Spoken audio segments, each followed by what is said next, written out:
and welcome back to Michelle Reads and Vlogs with me, Michelle, and today is a very special day because we are starting our vlog for our reading of The Fragile Threads of Power. So this is V.E. Schwab's latest book release.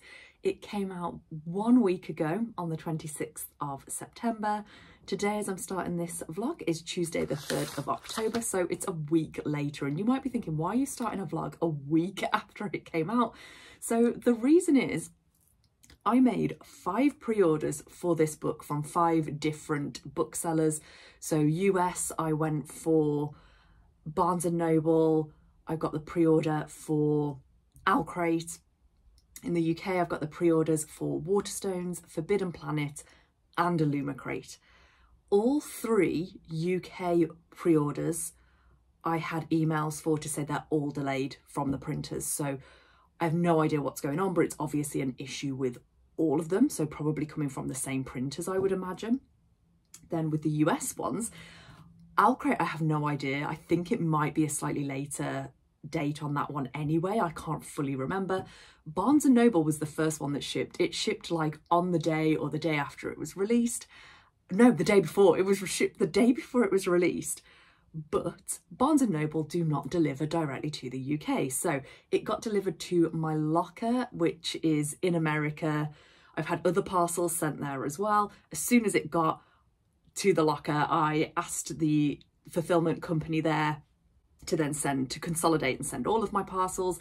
So they've sent it. It's gone through customs. I've paid my customs charge. So it's on the way. So it's mad to me to think that the Barnes & Noble might be the first special edition that gets here. Anyway, I didn't want to keep waiting, so I ummed and ahed whether to buy a normal copy of this, which obviously I ended up doing, or to pay for the ebook. I much preferred to go for this option, so that's what I did. So I ordered this from Amazon on, I think it was Thursday, and it said it might get here on Saturday or Sunday. It did not get here on Saturday or Sunday. It arrived yesterday, Monday the 2nd. I have started reading. I read a little bit yesterday. I've read a little bit today. I'm looking for a bookmark here. Where have I put it? You can see very small in there. And I am about 70 pages in.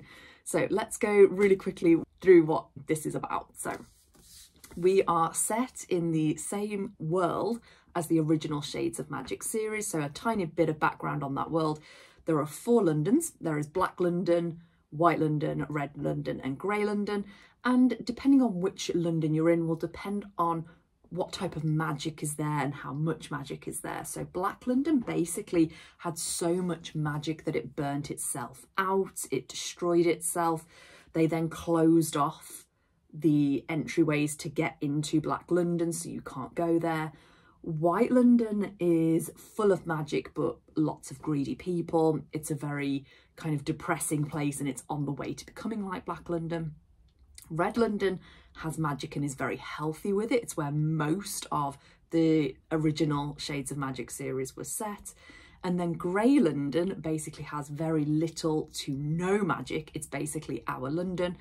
And only people called Antari are the kind of magicians who can basically move between these 4 different worlds, between these 4 different Londons, and they are some of our main characters in the original Shades of Magic trilogy. So this book, we have got some of those original characters, which is so exciting, and also a host of new characters, and it's a completely new story. So V.E. Schwab has said herself that she's writing these so you can either read this trilogy, because it will be 3 books, as a prequel or a sequel to the darker shade of magic. So you don't have to have read, the Shades of Magic series. So you don't have to have read the Shades of Magic series to read these. You could read them after, you could read these before. Personally, I think read Shades of Magic first and then go on to this, but that's just my personal preference. I like to do things in the order that they're written. So as a bit of a synopsis for this, we've got our main characters from last time. So we've got the Antari Kell, and he was from Red London. We've got Lila Bard, she was from Grey London. We've got them kind of almost where they left off 7 years ago. They are out on an adventure on the seas, doing their thing, living their life. and they get asked by the owner of the floating market to do her a favour. So somebody has stolen from the market and they are asked to go and basically help her and I guess retrieve the stolen object. 70 pages in, we don't know what that object is yet. We've seen this scene happen. We've seen them go and thieve from the market, and then we're not quite at the point where Kel and Lila have been asked to help, but they've been kind of introduced in this book. We have been introduced to a new character called Tez, and Tez is really good at fixing things, especially things that have got magical enchantments and things on them, and there's a problem with the magic. So she can literally see the threads that hold magic together and spells together, and she can fix these broken spells and magic that's gone a little bit wrong. So we've been introduced to her. We don't really know where she's going to come into the rest of the story yet. We've also been reintroduced to Alucard, who is the consort to the king, who is now Kel. So Kel was the prince in the first trilogy. He's now king of Red London and, oh my gosh, what's the whole kind of country and area called? I completely forgot. But he's king, and Alucard is his consort, and we've been kind of reintroduced to Alucard, not so much the king yet and his family. Who else have we got to be introduced to? So in the very beginning of the book, we are introduced to a new Antari who is sitting on the throne of White London, and she is very young, and she is getting the people of White London to do all of these spells, and they are basically being devoted to the last Antari, Holland. So they're almost making him like this godlike figure, and she is sitting on the throne. And that is kind of what we know from the synopsis. Also, 70 pages in, that's what we know so far.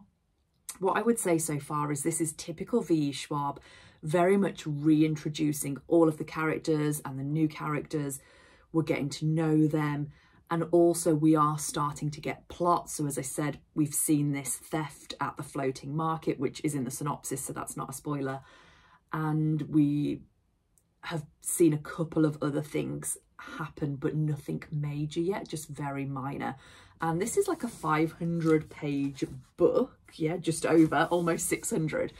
So we expect from V. Schwab a good 100 to 200 pages are going to be character building, world building before the main plot kind of kicks in.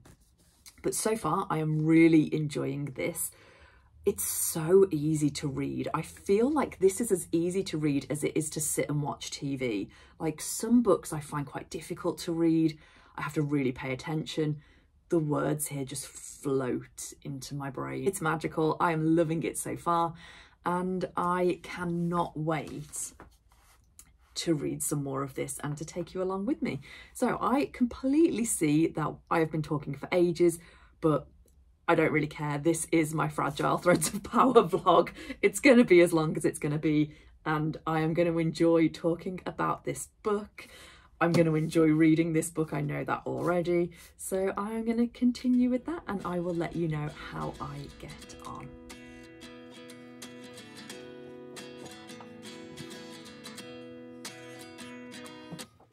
At 29 and I find myself wondering what did happen to the last 10. I ran away with my life, fast forward, never turn back again.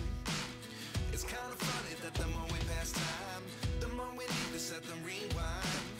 And 19 was the year I had to leave you, but now I'm seeing all the signs. Is this really happening? I can't believe it's true. I'm just as surprised as you. Is this really happening? I can't be too sure. So a little bit of an early evening reading update. I am now on page 175. I think I was on 75-ish last time I left you. I can't believe I've read 100 pages. It has gone so quickly. So I read this afternoon. I've actually just finished up some work for the evening. We'll be going and getting some dinner, and then I'm going to be going back to this afterwards. But I feel like we're coming to the point now where I can only talk about plot that's just happened. Anything more is going to be extra to the synopsis. It's going to be going into spoiler territory. I think we've already had some spoilers as well. Obviously, I'm not going to mention those. But what we've done now is we've spent a lot of time with Kel and Lila out at sea. We've learned a little bit more about what's been happening to them over the past 7 years and where they're at now. Lila has spoken to Maris, I think her name is, so she's the owner and the keeper of the floating market, so she knows what the task is. She knows that she's got to try and find this missing item.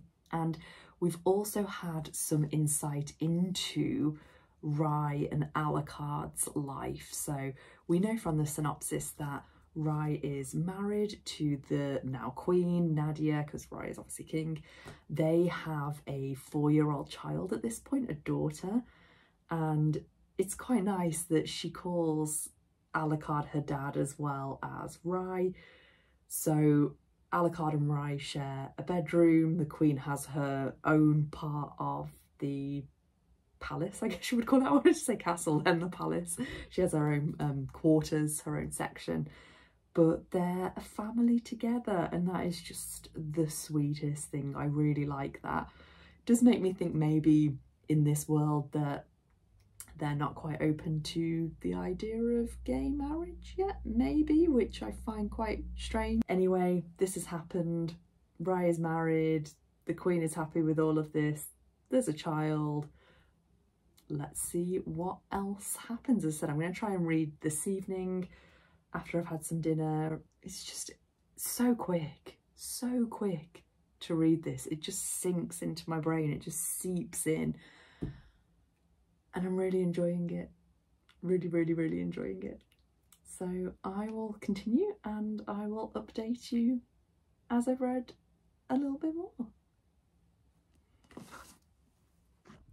Hi everyone, so a really quick update on the Fragile Threads of Power.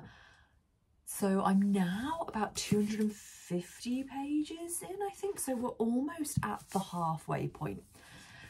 And a couple of things have been cleared up. So I know in the last kind of update I said about like, why did Rye not marry Alucard? Like, why is gay marriage not a thing?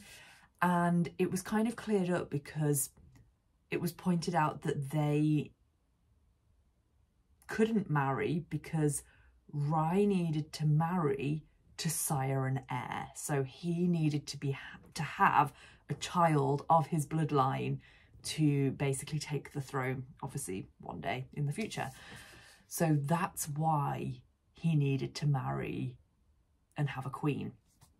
And we've met Nadia. We've had this really nice introduction to her, and she's awesome as a character. I really like her, and hopefully we'll see a lot more of her and also a lot more of the child. So this is not a spoiler, this is in the synopsis that they have at this point, 7 years after the first set of books, they have a child who is 4 years old. She's called Ren, I think.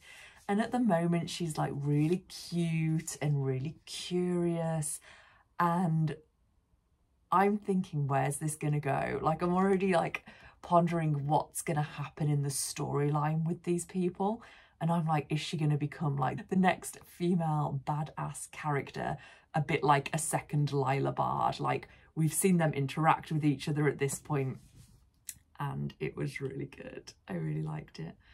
So other than that, we've definitely got some progression of plot. We've got where the different characters are starting to intertwine. So we've got their plots coming together.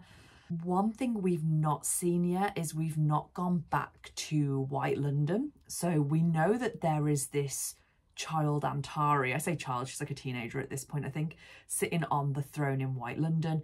We've had a little bit of a glimpse into another London, but we've not been to another London yet. We've not seen more about this Antari since basically like the prologue at the very beginning of the book, which I think I read online through something before the book even came out. So interesting to see. Obviously there's over half the book left. Interesting to see where this is going to go it's all about this missing object from the floating market. Again, not a spoiler, it's in the synopsis. And what's going to happen? What's going to happen next? I'm now at the point where I don't know. This could go in any direction. So we will have to see. But yeah, still really enjoying it. Still finding it really easy to read. I'm just not quite reading as much as I would have hoped to. Just in general, I'm really busy. I've got loads of other things on. And I guess that might mean that I'm not addicted. But I think if I were in a different situation and a better headspace, I think I would be addicted to this. Like, it is really good. I am really enjoying it. Oh, I remember the other thing I was going to say now. That V. Schwab had said, you know, you can read this as a prequel or a sequel to the original 3. I would, and I've said that like twice, I would say read the first 3 first. I think there's so much in here, and she's done a good job of kind of recapping on a lot of facts from the first 3 and a lot of content. But I think your kind of understanding of the world and your understanding of these characters would be so much better if you read the first 3 first. I was kind of under the impression that this would follow a lot more of the new characters. And as I said, we've not even really been to White London to see this new Antara yet. So yeah, it's a lot of the old characters. As I said, we've been introduced to the Queen, Nadia, the daughter, Ren. But other than that, and Tez, the girl who fixes things, it has been very Kel and Lila and Rai and Alucard central so far. And I do wonder if that's going to start to shift as the plot continues, but we will see.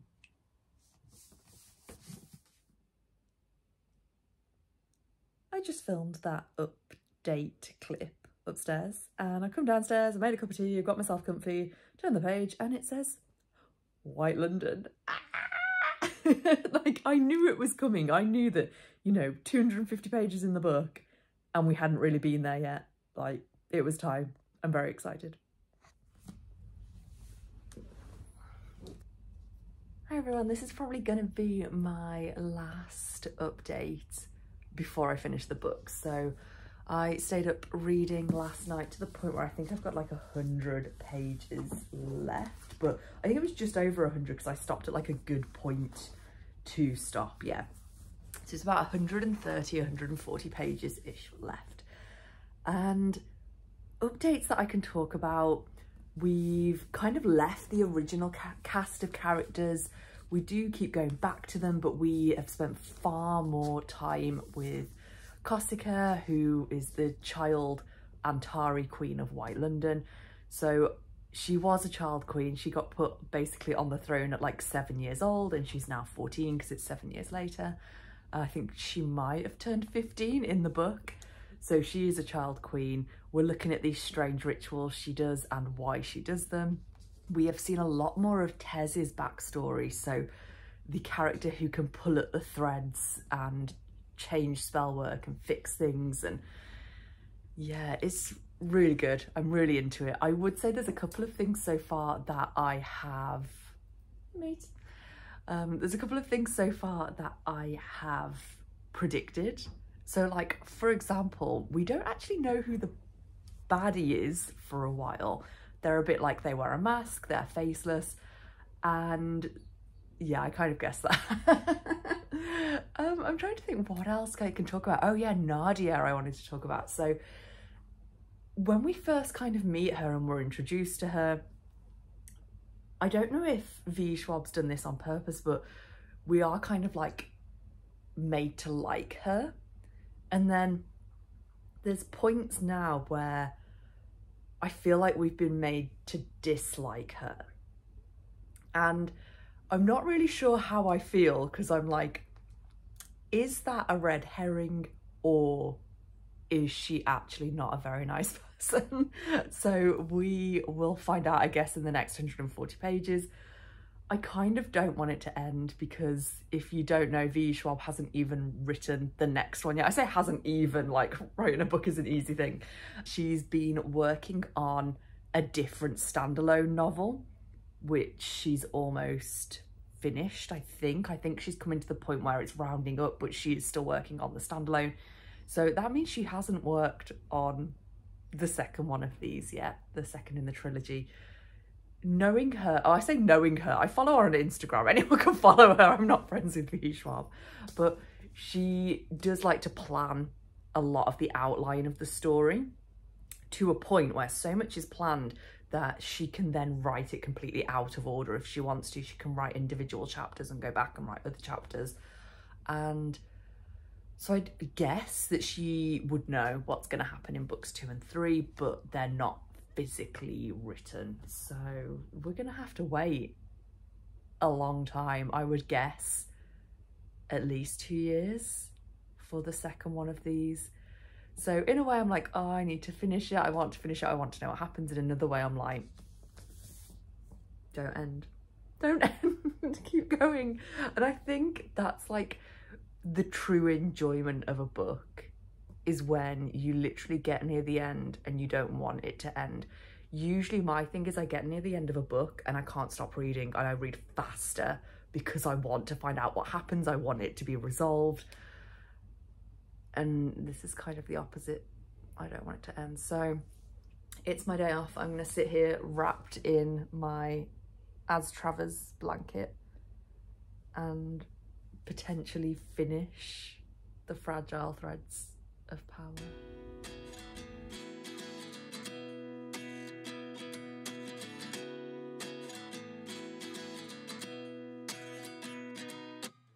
At 29 and I find myself wondering, what did happen to the last 10? I ran away with my life, fast forward, never turn back again.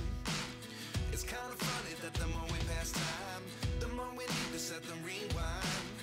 And 19 was the year I had to leave you, but now I'm seeing all the signs. Is this really happening? I can't believe it's true.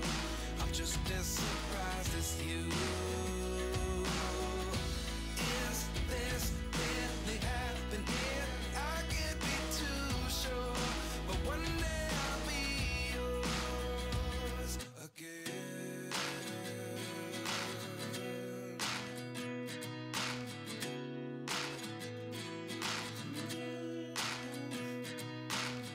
Life lessons come 1 in a dozen. The other 11 give something from nothing. I sit here looking for an answer. Maybe the biggest question was in the last chapter. You gave me the soul I have today. Without you I never could have moved away. But now I see what you teach. I do believe I always should have stayed. So I finished this book about, I don't know, 45 minutes ago now. So I've had some time to just sit and think and digest and get over it. The last 3 pages in this were a bit of a shock. I didn't see that coming, and I can't believe we're going to have to wait like 2 years for the next book. But this was brilliant. I 100% now think that if you've not read the original trilogy of the Dark Shades of Magic series, you should. Because I think that's the only way that you're fully going to love the original characters in this, and to feel the emotions with them, and to feel their pain and what they're going through and their happiness, and to live it with them. I think if you've not got that original connection, you're not going to enjoy this as much. So yes, I know that Schwab says you can read this first. I wouldn't. Go and read the original series if you're into fantasy and magic. If you're not, then maybe give the first one a go, but I can see why this wouldn't be everyone's cup of tea. If you're not a fantasy person, as I said, maybe give it a go, but it might not necessarily be for you. If you do like fantasy, I loved it. It is low stakes from the beginning, as I've already mentioned. As I've read it, it does build. But those last 100 pages, I just... what's the word for it? Those last 100 pages, I just devoured. They just sank from the words on the page into my brain. And oh, it's magical. I know the book is literally about magic, but it was really good. And then what I always do when I finish a book, I go straight onto Goodreads, or in this case, after 10 minutes of sitting there in shock, I went onto Goodreads and I write down that I've read it and my review.